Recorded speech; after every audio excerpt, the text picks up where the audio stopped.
C'est parti. Alors bonjour ou rebonjour. Vous êtes sans doute au courant, mais je le dis quand même, il a été décidé de s'attaquer, comme on l'a fait plusieurs fois dans le passé, à un livre entier de la Bible qui va faire l'objet d'une étude donc systématique. Autrement dit, on va prendre le livre dans l'ordre où il se présente et on va en faire une étude suivie, à plusieurs évidemment. Et le livre qui a été choisi, c'est la lettre de Paul aux Éphésiens.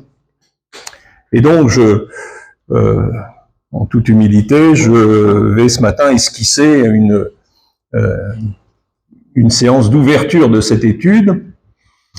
C'est un exercice difficile. C'est un exercice difficile parce que, évidemment, il faut s'interdire d'entrer dans les détails. C'est très facile d'entrer dans les détails, sauf que vous coupez l'herbe sous le pied de ceux qui interviennent après, et effectivement, c'est pas très élégant. Donc, je revendique le caractère superficiel de mon propos de ce matin. Je n'entre pas dans les détails, et je veux simplement esquisser quelques grands traits de ce qu'il faut savoir quand on lit ou quand on étudie la lettre de Paul aux Éphésiens.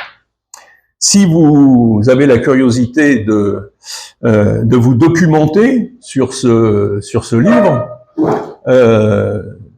vous risquez d'être désarçonné pour une raison simple, c'est que la majorité des théologiens, je ne sais pas jusqu'à quel point vous lisez ces auteurs, mais la majorité des théologiens, la première chose qu'ils vous disent à propos de la lettre de Paul aux Éphésiens, c'est qu'elle n'est ni de Paul ni aux Éphésiens. Ça commence bien. Et donc, je voudrais très rapidement m'expliquer là. Alors, je vais pas y passer une heure, mais je voudrais m'expliquer là-dessus. Pourquoi pas de Paul? Pourquoi il serait pas de Paul? Alors que, évidemment, c'est revendiqué. Parce que la lettre aux Éphésiens fait partie des lettres qu'on appelle dites de la captivité. Alors, qu'est-ce que ça veut dire, lettre de la captivité?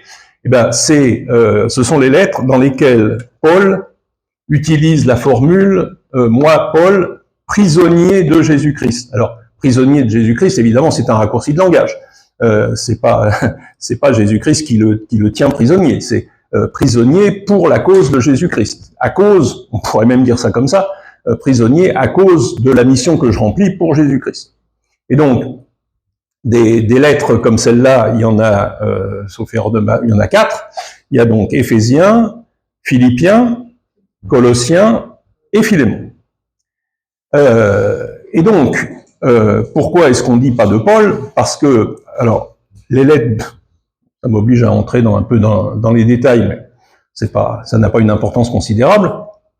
Les lettres dites de la captivité sont des lettres qui, en tout cas, selon l'opinion générale, ont été rédigées à Rome, pendant que Paul était en captivité. Mais alors il faut s'entendre sur le terme de captivité. Vous savez que à la fin de sa vie, donc le livre des Actes se termine d'ailleurs comme ça, c'est-à-dire le voyage de Paul à Rome, parce que il a fait appel devant l'empereur. Il en a le droit puisqu'il a la citoyenneté romaine.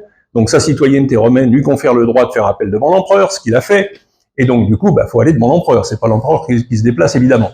Et donc ça se passe vers la fin de sa vie, et il est assigné à résidence, c'est-à-dire que il n'est pas dans un cachot, hein, entendons-nous bien. Il a une relative liberté de mouvement, et la preuve c'est que il se permet d'envoyer des lettres. Donc ça veut dire que là en l'occurrence c'est Tychik dont il est question. Il envoie comme ça des émissaires porter ces lettres. Alors pourquoi est-ce qu'on dit que ça ne serait pas de Paul? Parce que ce sont des épîtres, ce sont des lettres tardives, et alors elles ont cette particularité de ne pas être écrites dans le même style. Et j'allais dire, quand on écrit, on a chacun son style, ça c'est vrai. Et c'est vrai que aussi, c'est une réalité, les lettres dites pastorales sont d'un style, des lettres dites de la captivité sont d'un style légèrement différent de ce qu'on peut trouver par exemple aux Romains, aux Corinthiens, etc. Ce qui a amené un certain nombre de théologiens, et pas un nombre négligeable, à considérer que, en fait, au moment où ces lettres ont été rédigées, Paul était mort, et Et donc ce sont ses disciples, enfin les chrétiens de Rome dont il était proche. Alors ses disciples, on peut le dire comme ça au sens intellectuel du terme, qui ont rédigé à sa place et en son nom. Alors ça se faisait couramment à l'époque d'attribuer, c'est comme, je prends toujours cet exemple-là, quand on dit une commode Louis XIV, c'est pas Louis XIV qui a fait la commode. Bon bah là, dans l'Antiquité, les écrits c'était pareil. On se revendiquait de quelqu'un de connu, alors que c'était pas forcément l'auteur au sens strict où on l'entend de l'ouvrage en question. Et donc là, un certain nombre de théologiens disent bah, la différence de style, ça s'explique par le fait que bah, c'est pas Paul qui en est le rédacteur, mais ce sont ses disciples qui, après sa mort, ont voulu donner de l'importance à leurs propres écrits, à leur propre analyse de la situation, en attribuant ça à Paul. Alors, moi, je n'ai évidemment aucune autorité, ni même aucune compétence pour trancher ce débat. Je fais quand même observer, enfin, moi, je penche plutôt pour l'attribution à Paul. Pour un certain nombre de raisons. D'abord, les lettres dites de la captivité sont tardives, au sens où elles ont été écrites de nombreuses années après les autres. Et alors, je ne dis pas qu'on peut changer de style radicalement entre des lettres de jeunesse et des lettres d'âge mûr et des lettres tardives, mais bon, moi, enfin, d'après ce que j'en sais, d'après ce que j'en ai compris, la différence de style n'est pas si flagrante que ça. Il y a un deuxième argument, c'est que le contenu même des lettres incite à penser que c'est pas, enfin, je vais utiliser un terme péjoratif, mais ne le prenez pas comme ça. Ce qu'il écrit, par exemple, aux Éphésiens, c'est extrêmement prétentieux. C'est extrêmement prétentieux au sens où il dit « Moi, j'ai été chargé de révéler le mystère ». Alors, c'est un mot sur lequel on reviendra parce que c'est un mot central dans son propos. Moi, Paul, j'ai été chargé de révéler le mystère de Dieu, mystère qui existait depuis la fondation du monde et dont personne n'avait la clé. Quand on n'est pas Paul, il faut oser l'écrire, ça. Hein. Et je pense que, enfin, moi, je vois dans les écrits de la captivité des choses suffisamment, entre guillemets, encore une fois, prétentieuses de la part de Paul pour considérer que personne n'aurait osé écrire ça à sa place si ça n'était pas lui. Bon, je pourrais multiplier les arguments, et par exemple, puisque dans les fameuses lettres de la captivité, il y a la lettre à Philémon, quel intérêt, autant des choses magistrales, des choses qui sont des écrits incontournables dans la révélation biblique, qu'on les attribue à quelqu'un de connu, à une grande figure, mais la lettre à Philémon, qui est, on l'a étudiée, hein, qui est une lettre archi-personnelle qui se joue, enfin, vous savez dans quelles conditions, c'est Onésime qui la porte en même temps que la lettre aux Colossiens. Attribuer ça à Paul si c'est pas lui, alors là, vraiment, aucun intérêt. Bon, bref, enfin, j'ai dit que j'en faisais pas des tonnes, donc j'en fais pas des tonnes. Le dernier argument, je ne le livre pas tout de suite, parce que il est important, et il viendra par la suite, c'est la structure. C'est-à-dire que, alors ça c'est un argument que étonnamment on trouve pas beaucoup, c'est que la lettre, par exemple, aux Éphésiens, est structurée comme la lettre aux Romains, je vais y venir tout à l'heure, et là il y a, même si le style n'est pas tout à fait le même, là il y a une similitude, c'est-à-dire qu'on peut changer de style, mais on change pas sa façon de penser, enfin sa structure de pensée. Et la structure de pensée de l'auteur de la lettre aux Romains est là exactement la même, puisque c'est le schéma est le même, mais j'y viendrai, exactement la même que la lettre aux Éphésiens. Bon. Oubliez ce que je viens de dire, ça n'a pas d'importance, et vous allez aussi oublier ce que je vais vous dire maintenant, parce que non seulement on dit c'est pas de Paul, mais on dit c'est pas aux Éphésiens. Bon, et pourquoi c'est pas aux Éphésiens? Eh bien tout simplement parce que et ça c'est une réalité, dans la majorité des manuscrits, les destinataires de la lettre ne sont pas mentionnés. Par exemple, si tu veux bien, parce que là, ça dépend vraiment de la Bible que vous avez ou que vous n'avez pas. Moi, j'utilise la Tob, et si tu mets le début d'Éphésiens dans la Tob, Paul, apôtre de Jésus-Christ, aux saints voilà, et aux fidèles en Jésus-Christ, voilà, et la suite, à vous, etc. Vous n'avez pas vu le mot Éphésiens. Alors que si vous prenez d'autres Bibles, alors pas non plus énumérées, mais si vous en prenez d'autres, vous verrez qu'il est ajouté dans le verset précédent, c'est-à-dire dans le premier verset, aux fidèles qui sont à Éphèse. Bon. Voilà. Alors là, à Éphèse, ils l'ont mis entre crochets parce que c'est pas dans le texte. Bon. Et donc effectivement, ça incite à penser que le à Éphèse, ça a été rajouté après, et que en fait, la lettre n'était pas forcément destinée à l'église d'Éphèse. Il y a d'autres arguments en faveur de cette option-là. C'est pas que l'absence dans la plupart des manuscrits du nom des destinataires. C'est que on va le voir, enfin on va le rappeler tout à l'heure. Paul a passé 3 ans à Éphèse. Paul a passé 3 ans à Éphèse, et étonnamment, alors qu'il a l'habitude, là, c'est incontestable, alors qu'il a l'habitude dans ses lettres de saluer les gens qu'il connaît, là il n'y a pas de salutation personnelle. C'est-à-dire que, étonnamment, dans une ville où il a passé 3 ans, donc où il est censé connaître tout le monde, en fait, au lieu de dire saluer machin, et puis les trucs, et puis celui-là dont l'église se réunit dans sa maison pour des études bibliques, voilà, rien, pas un mot. Et même ça va plus loin, parce que si on prend chapitre 1er, verset 15, « Voilà pourquoi, moi aussi, depuis que j'ai appris votre foi dans le Seigneur Jésus et votre amour pour tous les saints », autrement dit, si on prend ça littéralement, c'est pas une connaissance directe, c'est j'ai entendu parler de votre foi, alors qu'il a passé 3 ans à les enseigner. Donc ça peut éventuellement poser un petit problème.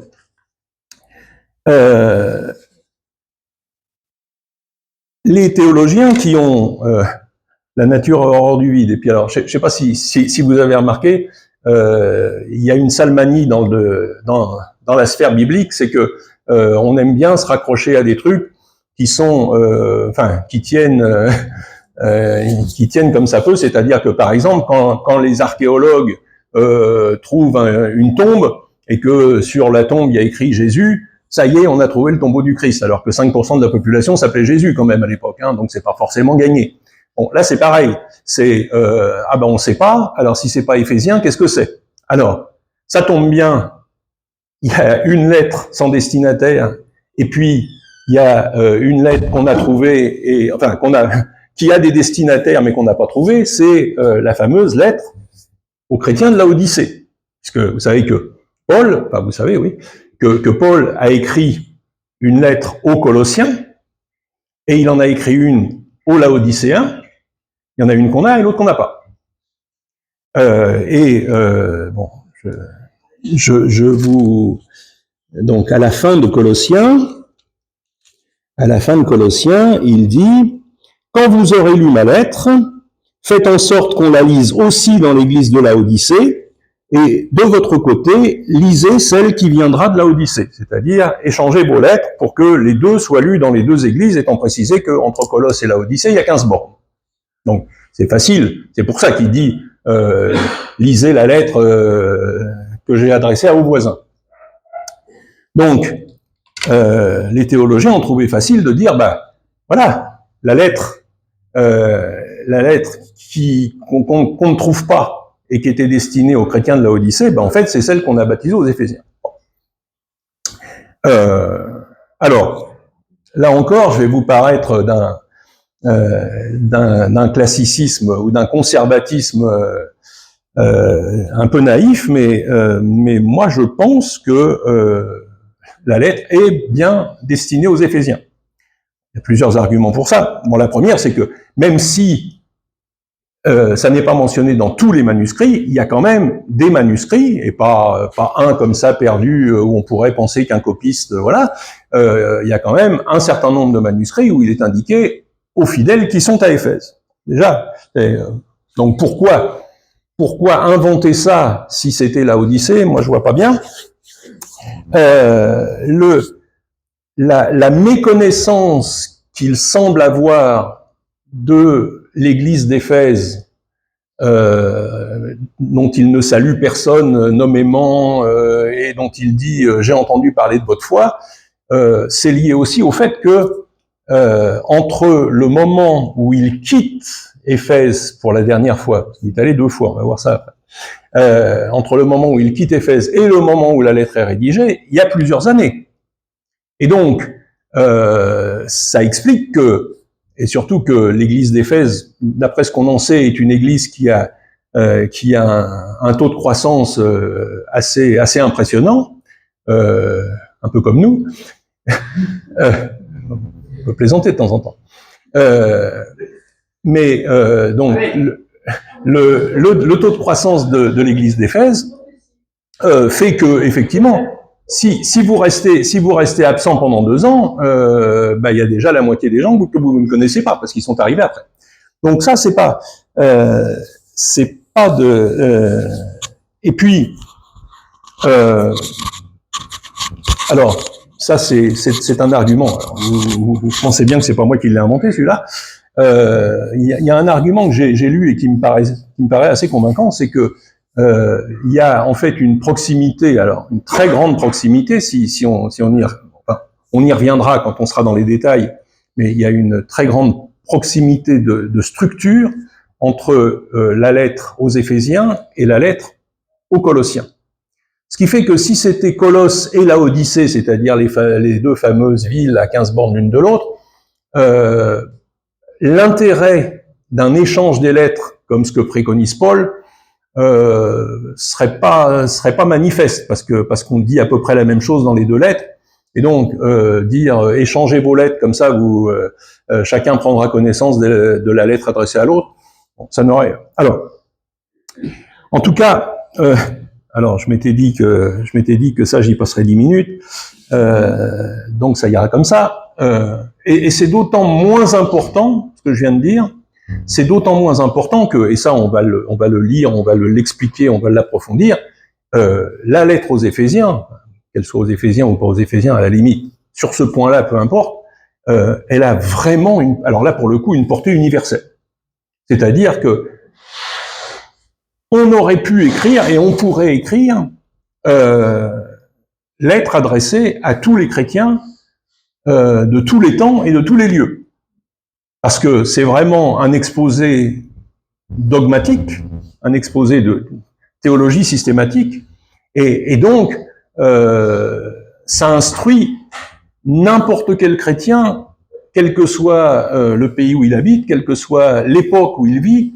Il y a vraiment autant, il peut y avoir dans certaines lettres de Paul ou d'autres d'ailleurs, des choses qui sont assez spécifiques et qui nous laissent perplexes en disant mais qu'est-ce qu'on peut en faire de ça? Autant là, et encore une fois, on le démontrera quand ça va être décortiqué, chaque mot a un impact sur chaque chrétien, chaque croyant, quel que soit encore une fois son pays et le moment. Alors, pour j'allais dire faire un tableau à peu près complet, faut dire 2 mots de la ville d'Éphèse et des séjours, des 2 séjours que Paul y a fait. Éphèse, c'est à l'époque une des quelques grandes villes de l'Empire. Alors, une grande ville à l'époque, c'est pas la même chose qu'aujourd'hui. Il est très difficile de mesurer la population des villes de l'Antiquité, parce que généralement il n'en reste rien ou pas grand-chose, on pense que Éphèse c'était entre 50 000 et 100 000 habitants, ce qui en fait une des 5 ou 6 plus grandes villes de l'Empire. C'est quelque chose de tout à fait considérable. Alors, à l'époque, c'est un port. Alors, il y a si ça vous intéresse, les ruines d'Éphèse existent encore. Hein. Il reste des ruines. Alors, il reste pas grand-chose, c'est-à-dire 3 cailloux du temple d'Artémis, mais j'y viendrai. Mais ce qui reste surtout, enfin, le bâtiment le plus spectaculaire, qui bizarrement est resté debout, c'est la bibliothèque. La bibliothèque d'Éphèse existe toujours. Alors, il y a une ville moderne un peu plus loin, à quelques kilomètres, mais dans le site archéologique d'Éphèse, il reste effectivement une bibliothèque qui est toujours debout. Et alors, je ne veux pas entrer dans les détails, mais il y a un indice qui permet aux archéologues de mesurer la grandeur d'une ville, c'est la taille du théâtre. Parce que les théâtres étaient donc des amphithéâtres. Les théâtres n'ont pas disparu puisque c'était pas des constructions en hauteur. Donc, en général, les théâtres existent encore à peu près à l'identique. Et donc, en comptant les places assises dans le théâtre, on sait à peu près quelle était la taille de la ville. Le théâtre d'Éphèse, c'est 25 000 personnes quand même. 25 000 personnes, donc la population, c'est au moins le double. Et donc, ça en fait une des grandes villes, une des plus grandes. Alors, oui, je disais, à l'époque, c'était un port. Aujourd'hui, la Méditerranée ayant un peu... enfin, vous situez Éphèse, hein, c'est sur la côte ouest de la Turquie, donc en face de la Grèce. Et donc, à l'époque, c'était un port. Aujourd'hui, c'est un peu dans les terres. Non, ce qu'il faut savoir d'Éphèse, c'est que c'est un grand centre culturel, commercial. Alors c'est un port, donc ce qui en fait une ville riche, parce que qui dit port dit droit de douane, et c'est une ville qui est épanouie sur le plan intellectuel. Alors je vais pas entrer dans les détails, mais vous savez peut-être, enfin si vous avez lu les Actes, ce dont je ne doute pas, que l'autre intellectuel, parce qu'il y a 2 grands intellectuels dans la mission chrétienne à l'époque, un dont on a beaucoup de traces, c'est Paul, et un dont on a peu de traces, si ce n'est pas du tout, c'est Apollos. Mais Apollos qui fait aussi un travail considérable et un travail intellectuel. Et ils se sont, j'allais dire, croisés entre, alors on lit ça dans les Actes, hein, entre Corinthe et Éphèse, Corinthe étant en Grèce, Éphèse étant en Turquie. Ils ont fait l'essuie-glace comme ça, ils se sont relayés sur place. Pourquoi? Parce que, pour employer un vocabulaire contemporain, c'est un centre intellectuel incontournable, Éphèse. Éphèse, alors, ça c'est mon petit dada à moi. Éphèse, c'est la ville d'Héraclite. Héraclite, c'est un philosophe, hein. Et c'est pas n'importe quel philosophe, c'est le philosophe qui a, on peut dire que ça comme ça, inventé le concept de logos. C'est le philosophe qui un jour a dit, les dieux c'est bien sympa, ça nous amuse beaucoup, bon, ça nous promène, on va de temple en temple, il y a autant de temples qu'il y a de divinités, mais au-delà de tout ça, dit Héraclite, il y a un principe bien supérieur qui est à l'origine du monde, et il appelle ça, parce que pour lui c'est ça, c'est un principe, c'est un concept, le logos. Et bon, je vais pas vous lire le prologue de Jean, mais le prologue de Jean commence par une quasi-citation d'Héraclite en disant, effectivement, au commencement, il y a le logos. Et le logos est à l'origine de tout. C'est par lui que tout a été créé, donc jusque-là ils sont en phase. Évidemment, Héraclite n'a pas imaginé une seconde que le logos pouvait devenir un être humain. Ça, c'est Jean qui le révèle. Donc beaucoup, alors, centre intellectuel, centre commercial à cause du port, et à cause de... Et puis, centre religieux, parce que plein de divinités, bon, comme dans toutes les cités grecques, mais surtout Artémis. Artémis, la déesse qu'on vénère à Éphèse plus qu'ailleurs. Alors, Artémis, c'est puisque les Romains vont adopter et adapter les divinités grecques. Donc, chez les Romains, elle s'appellera Diane, mais c'est la même.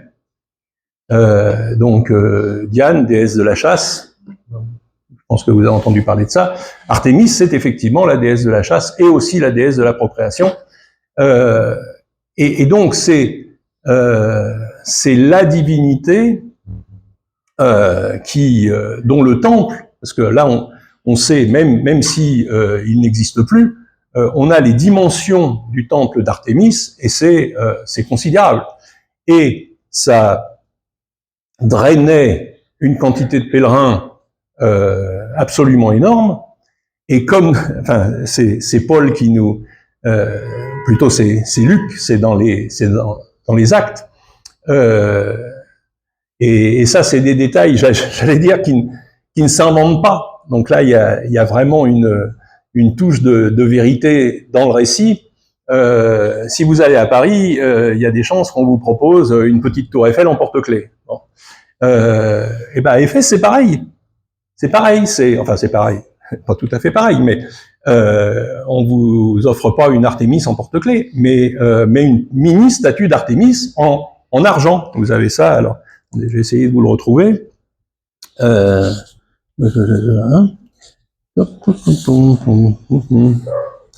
C'est dans Acte 19, 35.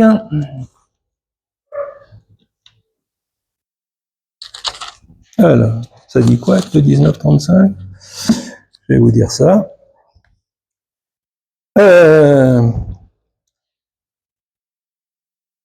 Le secrétaire réussit pourtant à calmer la... Alors, attendez.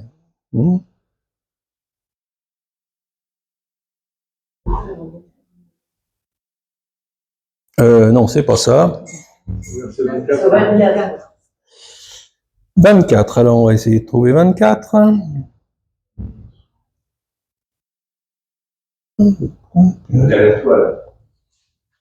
Un Orphée. Ah voilà, fabriquer des temples d'Artémis en argent. Ouais, merci. Voilà, donc, alors, c'est un peu plus que la Tour Eiffel, parce que évidemment, ça permet de ramener ça chez soi et de vénérer la statue sans avoir à se déplacer à Éphèse.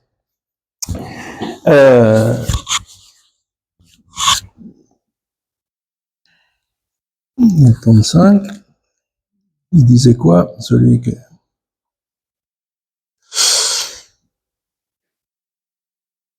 Ah oui, il y a un détail aussi qui est relaté, c'est que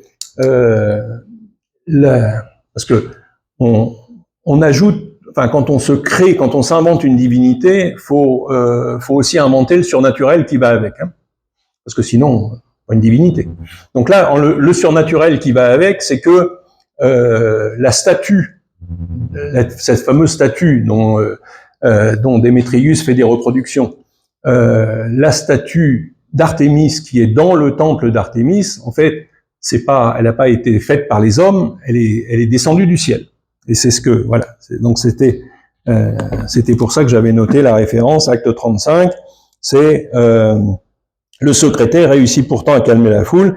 Éphésiens, existerait-il quelqu'un qui ne sache pas que la cité d'Éphèse est la ville sainte de la grande Artémis et de sa statue tombée du ciel, parce que effectivement c'était la croyance locale, c'est que miraculeusement la statue d'Artémis était descendue sur terre. Voilà. Bon, pas grand-chose d'autre à dire. Oui, c'est ça. Et 19-24, c'était l'autre référence. Donc, un lieu mais comme beaucoup de villes, mais là c'était très marqué par rapport à Artémis, puisqu'on a justement dans les Actes le récit de ce qui se passe entre Paul et Démétrius et tout son syndicat tout son syndicat professionnel. Donc Paul, faut aussi dire 2 mots à ce sujet, Paul fait 2 séjours à Éphèse. Un séjour bref et un séjour long. Alors, le séjour bref, on nous en dit 2 mots. On dit juste qu'il est arrivé à Éphèse avec un couple d'amis et qu'il sortait de chez le coiffeur. Hein. Vous avez lu ça. Alors, c'est dans... Là, ça, c'est acte 18. Acte 18. Alors, Paul resta encore assez longtemps à Corinthe, donc voilà. Puis, il quitta les frères et s'embarqua pour la Syrie, en compagnie de Priscille et Aquilas. Ça, c'est son couple d'amis, d'amis de frères. Vous vous souvenez que Priscille et Aquilas, c'est des Juifs de Rome qui ont été expulsés de Rome à cause du décret de l'empereur, parce qu'à cette époque-là, l'empereur a dit les Juifs, puisque ça commençait à chauffer entre les chrétiens et les Juifs non chrétiens, hein, à Rome. Donc, l'empereur, quand on avait marre que ça se passe sous ses fenêtres, avait dit tout le monde dehors. Et donc, les Juifs se sont retrouvés expulsés de Rome et Priscille et Aquilas en faisaient partie. Alors, donc, en compagnie de Priscille et Aquilas, à la suite d'un vœu, il s'était fait tondre la tête à Cancré. Donc ça, c'est quand je dis qu'il sort chez le coiffeur, c'est un peu cavalier, mais c'est le cas. Ils gagnèrent Éphèse, où Paul se sépara de ses compagnons, il se rendit pour sa part à la synagogue, alors ça c'est important pour la suite, et y adressa la parole aux Juifs. Comme ceux-ci lui demandaient de prolonger son séjour, il refusa mais les quitta sur ces mots, « Je reviendrai chez vous une autre fois, si Dieu le veut ». Il prit la mer à Éphèse, et ça tient en 2 versets, il vient à Éphèse, il enseigne dans la synagogue, il est plutôt bien accueilli, on lui dit « mais tu pourrais pas rester encore un peu ?» « Ben non, mais je reviendrai si Dieu le veut. » Ça c'est le premier séjour. Le deuxième séjour, alors je vais pas tout lire, mais le deuxième séjour est beaucoup plus long, puisque encore une fois, mis bout à bout, ça fait 3 ans. Et donc, sur le deuxième séjour, alors c'est dans le chapitre 19, hein, sur le deuxième séjour de Paul à Éphèse, on nous dit, alors il y a plusieurs épisodes que vous connaissez bien, principalement 4, c'est que, alors comme c'est Apollos qui a commencé le boulot, mais que Apollos, vous vous souvenez, c'est Priscille et Aquilas qui l'ont briefé, si je puis dire, c'est-à-dire qui lui ont enseigné plus complètement lui ont dit ce qu'il fallait savoir et ce que Apollos ne savait pas encore. Et donc, Apollos, qui a commencé à enseigner à Éphèse, n'a pas parlé de l'Esprit Saint parce que ça lui parlait pas beaucoup. Donc, une des premières choses que Paul dit aux chrétiens d'Éphèse, c'est avez-vous reçu l'Esprit Saint quand vous avez cru? Ah bon, on ne savait pas qu'il y avait un Esprit Saint. Bon, voilà.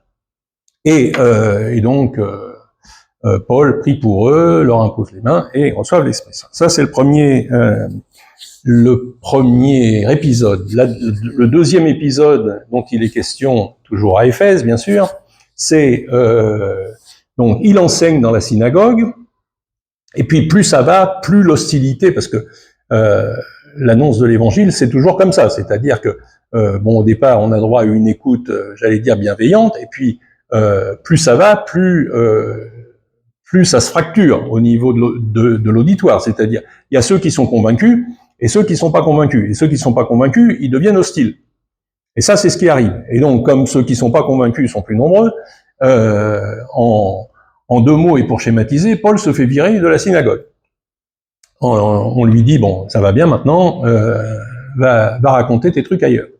Et le ailleurs, ça va être dans une école philosophique, puisque, encore une fois, centre intellectuel, hein, donc dans une école philosophique de quelqu'un qui s'appelle Tyrannos.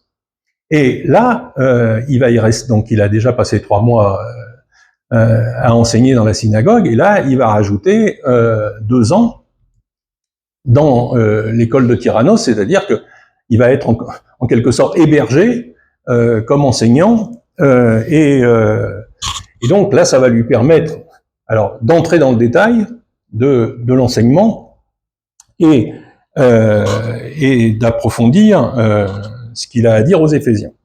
Le 3e épisode sur 4, qui est relatée, c'est la polémique, enfin la polémique, si on peut dire, avec les exorcistes juifs qui pensent que il suffit d'adapter, enfin qui voient Paul agir avec la dimension miraculeuse qu'a l'activité de Paul, et qui se disent que effectivement il suffit d'invoquer, enfin de faire les mêmes invocations et que ça va marcher. Et vous savez que l'esprit mauvais qui habite les gens sur lesquels ils pratiquent l'exorcisme leur répond que on sait qui est Jésus, on sait qui est Paul, mais vous, on ne sait pas qui vous êtes, donc vous passez un sale quart d'heure. Et le dernier, alors le dernier, mais pas le moindre épisode qui nous est relaté, donc on y a déjà fait allusion, c'est la fameuse manif des orfèvres. Parce que à un moment, alors ils prennent ça très tôt, hein, mais à un moment ils commencent à se dire, parce qu'évidemment ceux qui se convertissent ne vont plus adorer Artémis, et ceux qui ne vont plus adorer Artémis, ils n'achètent plus les. Bon. Et donc c'est tout un commerce, même carrément toute une industrie qui est menacée, parce que à partir du moment où il n'y a plus personne pour acheter, il n'y a plus personne pour vendre non plus. Et donc, ça inquiète les orfèvres, ce qui est normal. Et donc, vous connaissez l'épisode. Bon, là, je ne m'étends pas. Manif avec grande est l'Artémis des Éphésiens, grande est l'Artémis des Éphésiens. Donc là, je vous fais la version courte, mais ils ont fait ça pendant 2 heures. Hein. Gueulé. Bon. Grande est l'Artémis des Éphésiens. Bon. Et heureusement, enfin, ça c'est plutôt pas mal passé parce que personne n'a tué personne, et quelqu'un d'un peu raisonnable a dit, attendez, s'il y a un problème, il y a des lois et il y a des tribunaux pour ça. Donc si vous accusez quelqu'un de mettre à mal votre petit commerce, vous allez devant le tribunal, mais il n'est pas question de se faire justice à soi-même. Bon.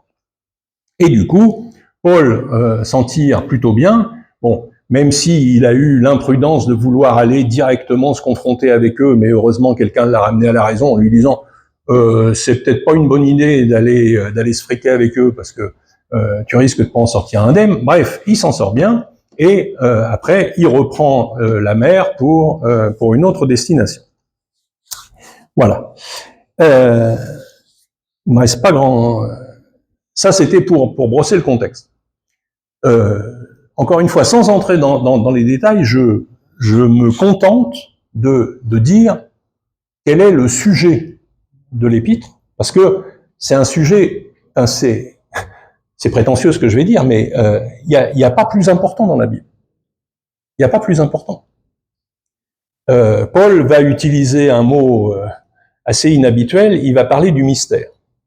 Et il en parle, alors dans la lettre aux Éphésiens, c'est un mot qui revient de manière récurrente. Il dit à moi, Paul, a été révélé le mystère que Dieu gardait caché depuis la fondation du monde. Parce que son propos, c'est en gros, c'est de dire, attendez, parce que on est à Éphèse quand même, une des grandes villes, puis en plus hyper centrale, dans un coin, dans un pays parmi les plus reculés de l'Empire, il s'est passé un truc, c'est que un homme a été accusé et reconnu coupable de blasphème, il a été condamné à mort, comme ça se pratique habituellement, et il a été exécuté, ce qui se pratique habituellement aussi. Bon, jusque-là, pas de quoi se relever la nuit. La spécificité de l'histoire étant que parmi les gens qui le suivaient, il y en a qui ont prétendu l'avoir vu vivant après son exécution. C'est quand même une singularité. Enfin, ça mérite pas humainement, ça mérite pas plus de 3 lignes dans le journal local.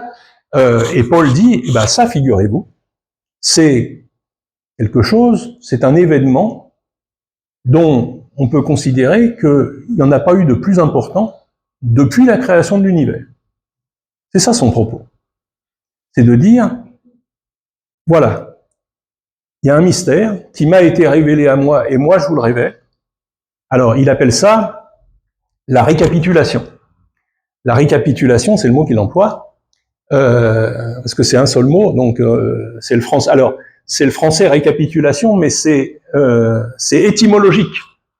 Parce que récapitulation, c'est pas la liste des courses. Je récapitule ce que je vais acheter à Carrefour. Non, c'est alors récapituler étymologiquement, capita, la tête, c'est mettre tout sous une même tête. Et alors c'est écrit, c'est traduit différemment, mais en général c'est traduit comme ça. Le plan de alors je vais quand même lire. Ça sera un des seuls, mais je vais quand même lire un verset, qui est le verset clé de la lettre. Il nous a fait connaître le mystère de sa volonté, le dessein bienveillant qu'il a d'avance arrêté en lui-même, pour mener les temps à leur accomplissement, réunir l'univers entier sous un seul chef, le Christ, ce qui est dans les cieux et ce qui est sur la terre, étant précisé que en grec, il y a un seul mot pour dire chef et tête. Hein. Pour ça d'ailleurs qu'en français on dit un couvre-chef. Donc ça, enfin, faire un seul. Alors c'est difficile, même intellectuellement, d'accéder à ça, parce que ben, on n'a pas de on n'a pas d'éléments de comparaison. Et ce que Paul dit, et ce qu'il va développer, c'est que le projet de Dieu, mais depuis qu'il a créé le monde, son projet, c'est de finir par unir, et unir d'une manière dont on n'a même pas l'idée, tellement c'est une union très intense, son Fils, le Christ, et son Église, c'est-à-dire, et je reviens à ce que on disait dans la première partie du culte, surtout les Juifs et les non-Juifs. Il s'adresse aux Éphésiens, qui sont évidemment, puisqu'on l'a vu, il finit par se faire virer de la synagogue, ce qui suppose que la majorité des Juifs ont dit non merci. Donc il y a une minorité de Juifs qui a accueilli le message, très bien, mais surtout, ceux qui vont constituer le gros de l'église d'Éphèse, c'est ceux qui ont été enseignés pendant qu'il était chez Tyrannos. Donc majoritaire. Et à cela, il dit, mais attendez, il n'y a pas les Juifs d'un côté, les non-Juifs de l'autre, il y a tous ceux que Dieu a décidé de rassembler comme un corps, comme un seul corps, dont la tête, ce serait le Christ. Et c'est ça la réalité spirituelle. Alors, effectivement, ce qu'il faut bien mesurer, et c'est dommage parce qu'il me reste 3 minutes pour dire ce qui est le plus essentiel, ce qu'il faut bien mesurer, c'est que dans la lettre aux Éphésiens, on n'est pas sur le terrain humain, on n'est pas sur le terrain terrestre, on est sur le terrain des réalités spirituelles. D'ailleurs, il commence comme ça.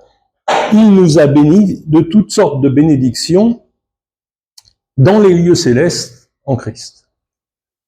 C'est de ça qu'il parle.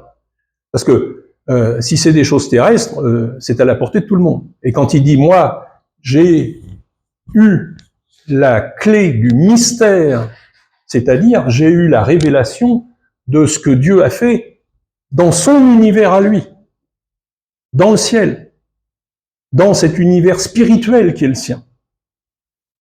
Et il dit là, il a réuni, c'est pas il va réunir, c'est il a réuni déjà sous la tête qui est le Christ, à cause de la victoire du Christ sur la mort et sur les puissances. On verra ça dans le détail. Il a eu le pouvoir de réunir tous ceux qui accèdent à la foi, juifs, non-juifs, hommes, femmes, etc. Et il dit ça, c'est quelque chose qui induit, et c'est là je reviens à ce que je vous disais tout à l'heure, si vous n'avez pas perdu le fil, c'est que de ce point de vue-là, Éphésien est structuré comme Romain. Vous vous souvenez, quand on a étudié Romain, on a vu qu'au chapitre 12,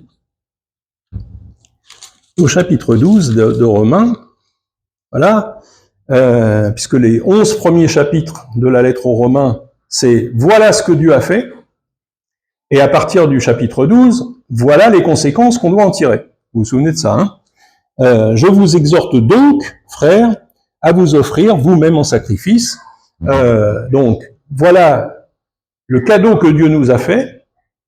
Et donc, je vous encourage, dit-il aux Romains, à en tirer les conséquences, c'est-à-dire à vous offrir à Dieu comme des instruments. Et la lettre aux Éphésiens est structurée exactement pareil.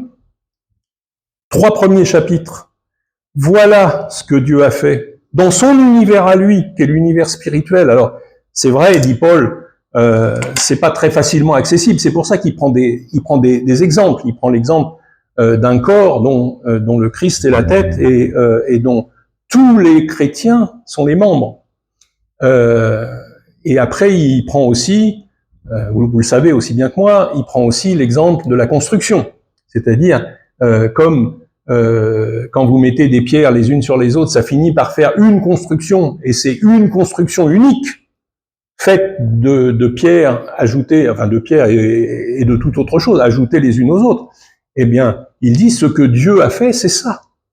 Il nous a pris soit comme des pierres, soit comme des tuiles, soit comme ce que vous voulez, n'importe quel matériau de construction, mais il nous a surtout intégrés à quelque chose qu'il s'est construit pour lui-même. Et ça, c'est une réalité spirituelle. Alors, c'est pour ça qu'il prend des exemples. Essayez d'expliquer à Louis XIV ce qu'est un drone. Vous allez voir, c'est très compliqué d'expliquer des choses à des gens qui n'ont pas les éléments, qui n'ont pas le moindre élément pour comprendre. Ben là, c'est ça. C'est que nous n'avons pas même la moindre idée de la manière dont les choses se passent dans l'univers de Dieu, si je puis dire, c'est-à-dire dans les lieux célestes, mais au moins, ce qu'il nous révèle, ce fameux mystère, c'est que nous sommes intégrés en lui, et c'est pour ça que dans la lettre, il va utiliser cette formule « en lui, en lui, en lui, en lui », ça va être étudié dans le chapitre 1er, en lui, et du coup ensemble. Et du coup ensemble, c'est-à-dire, là, il n'y a plus des juifs d'un côté et des pas juifs de l'autre, on est intégré au même corps, à la même construction, et donc, il va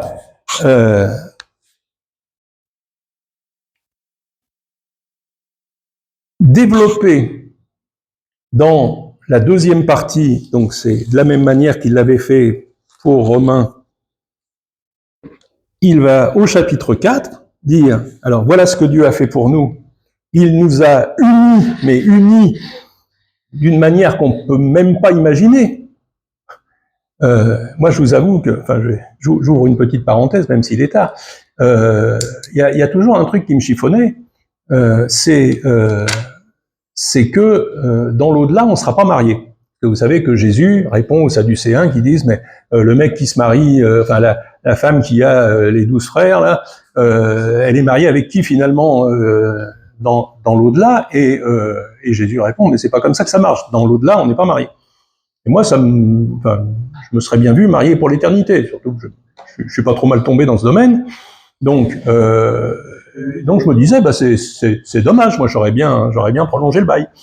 Mais en fait, on sera beaucoup plus que mariés les uns avec les autres.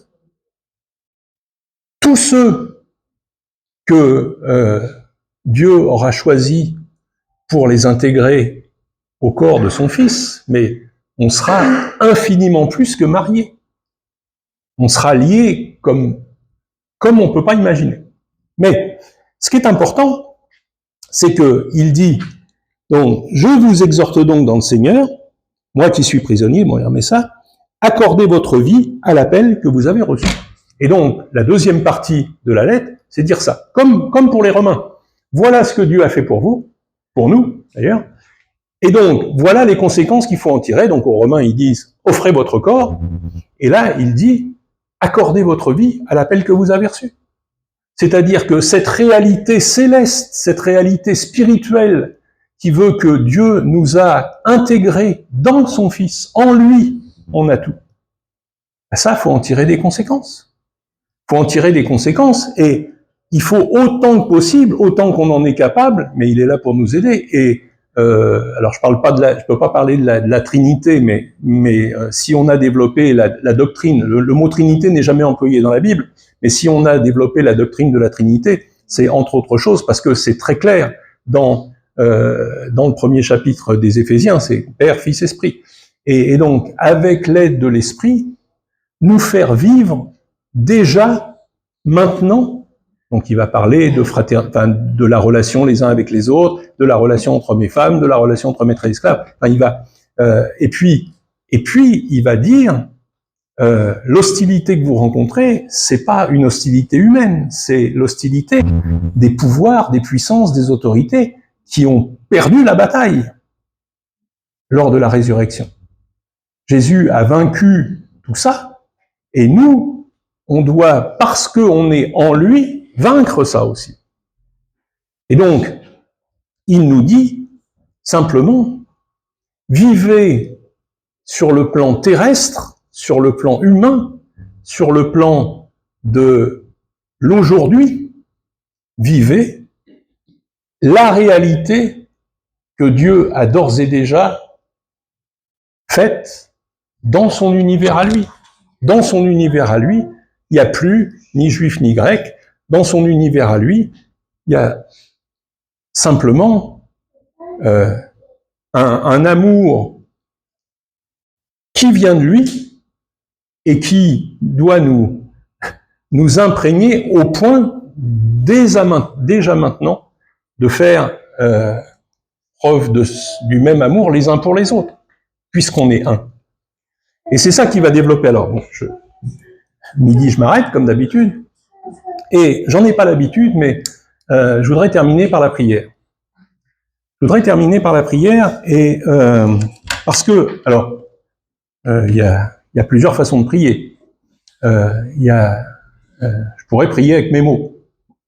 Il y a une prière dans la lettre aux Éphésiens qui me touche particulièrement, et donc je voudrais que ce soit, mais que vraiment, alors, Paul dit vous. Là, moi, je vais dire nous, parce que évidemment, je me mets pas au-dessus de qui que ce soit. Mais en transposant quand même, en transposant simplement et en remplaçant le vous par le nous, je voudrais finir par cette prière que lui il fait, et mais que moi vraiment j'ai toujours vécu comme une prière et que j'ai fait mienne.